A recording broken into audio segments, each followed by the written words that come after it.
దేవుని పరిశుద్ధ నామన స్తుతి కలుగును గాక. Good morning. దేవుడు ఈ ఉదయకాలపు శుభములతో దేవుడు మిమ్మల్ని నింపునుగాక. ఆమె ఈరోజు వాక్యం నిమిత్తం యెషయా గ్రంథం 40వ అధ్యాయం 29వ వచనం చదివితే, సొమ్మసిల్లిన వారికి బలమిచ్చేవాడు ఆయనే, శక్తిహీనులకు బలాభివృద్ధి కలుగజేయవాడు ఆయనే. హల్లెలూయా. సొమ్మసిల్లిన వారికి బలము, శక్తిహీనులకు బలాభివృద్ధి కలుగజేస్తాడంటే, చాలా విషయాల్లో సొమ్మసిల్లిన వారుగా, బలహీనమైన వారుగా, శక్తిహీనులుగా ఉంటున్నాం కదా. ఆర్థికంగా చాలామంది బలహీనత పడిపోయారు, ఆరోగ్యపరంగా చాలామంది బలహీనత పడిపోయారు కదా.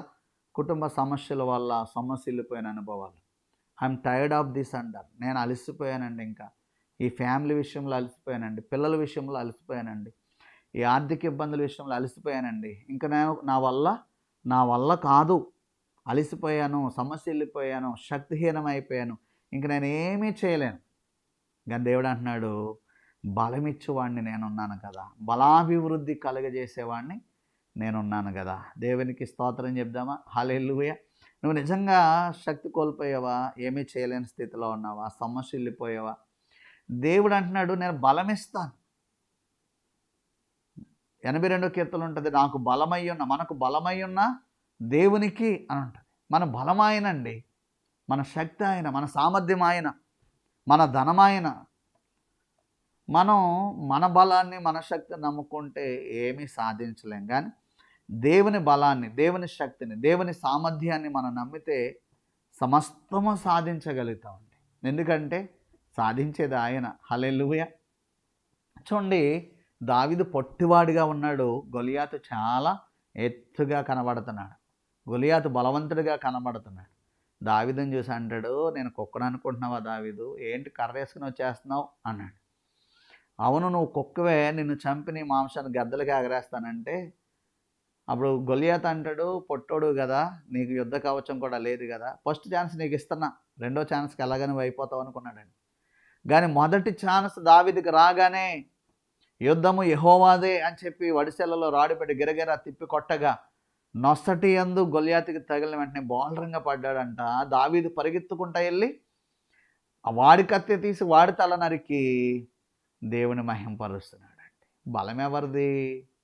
ఎత్తుగా ఉన్న వాళ్ళది కాదు, లావుగా ఉన్న వాళ్ళది కాదు, ఏమండి, యుద్ధ కవచం ఉన్న వాళ్ళది కాదు. దేవుడు ఎవరిలో ఉంటే వారే బలవంతులు. దావీదు పొట్టోడే, దావీదుకి కవచం లేదు, దావీదుకి యుద్ధ నేర్పరితనం లేదు, కానీ దావీదుతో దేవుడు ఉన్నాడు. గొలియాతు కంటే బలవంతుడైన దేవుడు దావీదుతో ఉన్నాడు. హల్లెలూయా. నీకు బలము, నీకు సామర్థ్యం, నీ శక్తి దేవుడండి.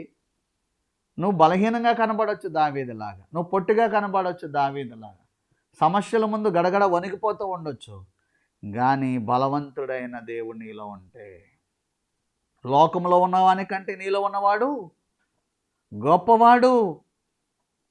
మనలో ఉన్న ప్రభువు గొప్పవాడు, మనలో ఉన్న దేవుడు గొప్పవాడు. యుద్ధం చేయగలవు నువ్వు, పోరాడగలవు నువ్వు, అలసిపోకు నువ్వు, సమస్యలిపోకు నువ్వు. బలమిచ్చేవాడు, బలాభివృద్ధి కలుగజేయవాడు దేవుడే. కాబట్టి ఉదయకాల సమయంలో దేవుడు నీకు బలం ఇస్తాడు, దేవుడు నీకు సామర్థ్యం ఇస్తాడు. కృంగిపోకు, ఏ విషయంలో కృంగిపోకు. ధైర్యంగా, విశ్వాసంతో నిలిచి ప్రభువులో సాగిపోయేవారిగా ఉండాలని నేను మనవి చేస్తున్నాను. కాబట్టి ప్రభు కృప నీకు తోడై బలాభివృద్ధి పొందుతూ సామర్థ్యం కలిగి జీవిస్తూ సాగిపోవాలని నేను మీకు మనవి చేస్తూ ఉన్న దేవుడి మాటలు మీ జీవితంలో దీవెనకరంగా మార్చునుగాక. ఆమె పరిశుద్ధుడైన మా తండ్రి యేసు నామములో ఈ వాక్యాన్ని బట్టి స్తుతిస్తున్నా. విన్న వాక్యం వారి హృదయంలో పెట్టుకుని బలాభివృద్ధి చెందుదురుగాక. నిశ్చయముగా నీ కృపయు క్షేమాన్ని అనుభవిస్తూ వర్ధిల్లునట్లు సహాయం చేయమని యేసు నామములో దీవించి అడుగుచున్నాను మా పరమ తండ్రి. ఆమెన్. God bless you.